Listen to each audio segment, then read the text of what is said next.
মরুভূমির তপ্ত বালুরাশি থেকে আপনার ডাইনিং টেবিল, রসালো খেজুর আর মিষ্টি কিশমিশের এই দীর্ঘযাত্রার পেছনে গল্পটা কি আপনি জানেন? ধুধু মরুভূমিতে জন্মানো এক একটি গাছ থেকে বছরে 200 পাউন্ডেরও বেশি খেজুর কিভাবে উৎপাদিত হয়, আর কিভাবে আঙুর শুকিয়ে তৈরি করা হয় নিখুঁত কিশমিশ।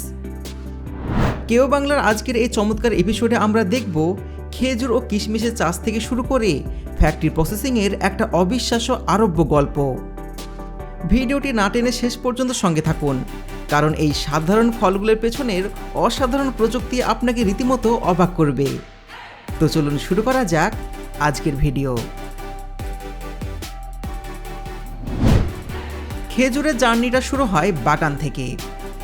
সর্বাধিক ফলন নিশ্চিত করতে গাছের চারপাশে অতিরিক্ত কাটা ও পুরনো ডালগুলো কেটে প্রতিটি গাছ সবসময় পরিষ্কার রাখতে হয়। এরপরে আসে সবচেয়ে গুরুত্বপূর্ণ কাজ, পরাগায়ন।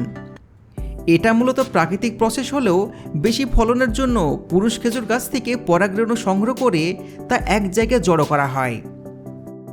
এরপর ওই রেণুগুলো হাতে বা মেশিনের সাহায্যে স্ত্রী গাছের ফুলের মাঝে স্প্রে করে দেয়া হয়। জানলে অবাক হবেন, মাত্র একটা পুরুষ গাছ প্রায় 50টি স্ত্রী গাছকে একাই পরাগায়ন করতে সক্ষম।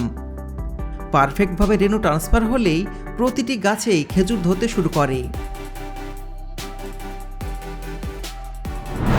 খেজুরগুলো একটু বড় হলেই প্রতিটি খেজুর গাছের থোকা একটা বিশেষ ধরনের সাদা ব্যাগ দিয়ে ঢেকে দেয়া হয়, যাতে পাখি, পোকামাকড় কিংবা ধুলোবালির কারণে একটা খেজুরও নষ্ট না হয়ে যায়।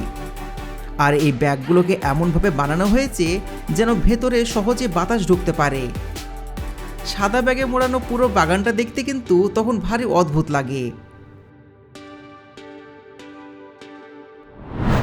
এরপরে শুরু হয় খেজুর সংগ্রহ কাজ। বিশেষ এক ধরনের মেশিনের মাধ্যমে 3 থেকে 4 জন মানুষ দক্ষ হাতে প্রতিটা গাছের খেজুর সংগ্রহ করেন। ব্যাগে মোড়ানো প্রতিটি খেজুরের থোকা ঝাঁকি দিলেই পাকা খেজুরগুলো নিজে জমা হয়ে যায়। আর এরপরে কোনো রকম ধুলোবালি স্পর্শ ছাড়াই কিংবা একটা খেজুরও নষ্ট না করেই খুবই সুন্দরভাবে পুরো বাগানের প্রতিটা গাছের খেজুর সংগ্রহ করা হয়। এরপর সংগ্রহ করা খেজুরগুলো ট্রাকে ভর্তি হয়ে চলে আসে প্রসেসিং প্ল্যান্টে। সেখানে সব প্রথমে কোয়ালিটি চেকিং করা হয়। খেজুরগুলোর সাইজ, রং এবং কতটুকু পেকেছে সে অনুযায়ী প্রতিটি খেজুরকে আলাদা করা হয়।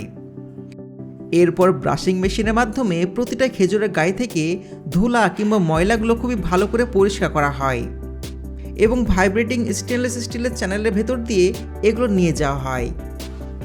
এরপর একটি ভাইব্রেটিং মেশিনের ভেতর দিয়ে নিয়ে গিয়ে খেজুরগুলোকে একাধিক ধাপে জীবাণুমুক্ত ঠান্ডা পানিতে স্প্রে করে ধুয়ে ফ্যানের সাহায্যে দ্রুত শুকিয়ে নেওয়া হয়।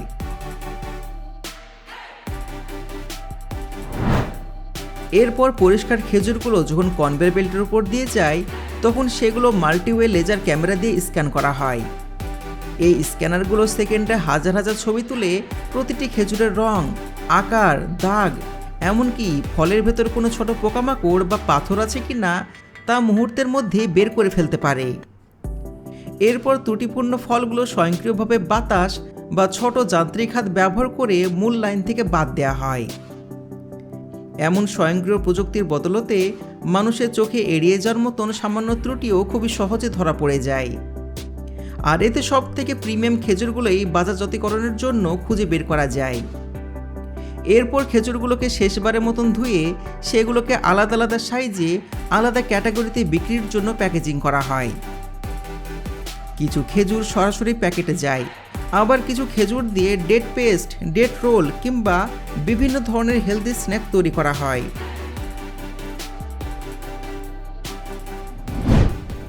মরুভূমির গাছ থেকে এবার চলুন সবুজ বাগানের দিকে। আঙুর ফলের বাগানে ঢুকে এবার আমরা জানব মিষ্টি কিশমিশের পেছনের গল্প। কিশমিশ হিসাবে আমরা যা খাই তা হলো শুকনো আঙুর। গাছ থেকে আঙুর তখনই তোলা হয় যখন ফলের ভেতরে চিনির পরিমাণ সর্বোচ্চ পর্যায়ে পৌঁছায়। কারণ আঙুরে যত বেশি প্রাকৃতিক চিনি থাকবে, শুকানোর পর কিশমিশ তত বেশি মিষ্টি ও সুস্বাদু হবে। কোথাও স্বয়ংক্রিয় মেশিনে, আবার কোথাও কোথাও হাতের সাহায্যে আঙুর ফল গাছ থেকে নামানোর কাজ করা হয়। বাগান থেকে একদম পাকা আঙুর সংগ্রহ করার পর সেগুলোকে একটা বিশাল ফুড গ্রেড সলিউশনে ধোয়া হয়। যা আঙুরের চামড়ায় সামান্য ফাটল তৈরি করে, যাতে এগুলো রৌদ্রের তাপে খুবই দ্রুত শুকিয়ে যায়। এরপর টনকে টন আঙুর বিশাল ট্রের উপর বিছিয়ে উন্মুক্ত রৌদ্রে খুব ভালো মতন শুকানো হয়। আর এতেই সূর্যের তাপে আঙুরের আর্দ্রতা কমে গিয়ে তৈরি হয় এক একটা মিষ্টি কিশমিশ। শুকিয়ে যাওয়ার পর কিশমিশগুলো ফ্যাক্টরিতে আনার পরে সবপ্রথমে সেগুলো গুণগত মান খুব ভালো করে যাচাই বাছাই করা হয়। এরপর এগুলোকে পরিষ্কার পানি দিয়ে ধুয়ে ভাইব্রেটিং টেবিলে এবং একাধিক স্ক্যানারের নিচ দিয়ে নিয়ে যাওয়া হয়। টেবিলে ঝাঁকুনিতে কিশমিশের বোটা এবং ধুলোগুলো আলাদা হয়ে যায়। এরপর লেজার স্ক্যানার প্রতিটি কিশমিশ পরিষ্কার করে। যদি কোনো মরা কিশমিশ, অতিরিক্ত কালো অংশ বা পাথর থাকে তবে সেগুলো বাতিল করা হয়। সব ধরনের মেশিন যাচাই শেষ হবার পর কিশমিশের ওপর মানুষের চোখ দিয়ে আরেকবার নজর দেওয়া হয়। প্রশিক্ষিত কর্মী কনভেয়ার বেল্টের পাশে দাঁড়িয়ে নিশ্চিত করেন যেন কোনো খারাপ বা দানাযুক্ত বা ত্রুটিপূর্ণ কিশমিশ প্যাকেটের ভিতর না ঢুকে যায়। সবশেষে কিশমিশগুলোর ওজন অনুযায়ী প্যাকেটজাত করা হয়।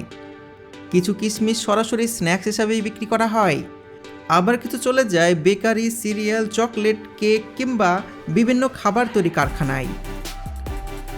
একটা ছোট কিশমিশের পেছনে যে এত ধাপ, এত প্রযুক্তি আর এত মানুষের পরিশ্রম কাজ করে, এটা কিন্তু বাইরে থেকে একবারে বোঝা যায় না। পরের বার আপনি যখন খেজুর বা কিশমিশ খাবেন তখন মনে রাখবেন, এই ফল শুধু খাবার নয়, এটি প্রযুক্তি, কৃষি আর মানুষের এক সম্মিলিত গল্প। তো আজকের এই কর্মযোগ্য আপনার কাছে কেমন লাগলো? আর কোন ফলটি আপনার সবচাইতে বেশি পছন্দের, আঙ্গুর নাকি খেজুর? কমেন্ট করে আমাকে জানাতে ভুলবেন না।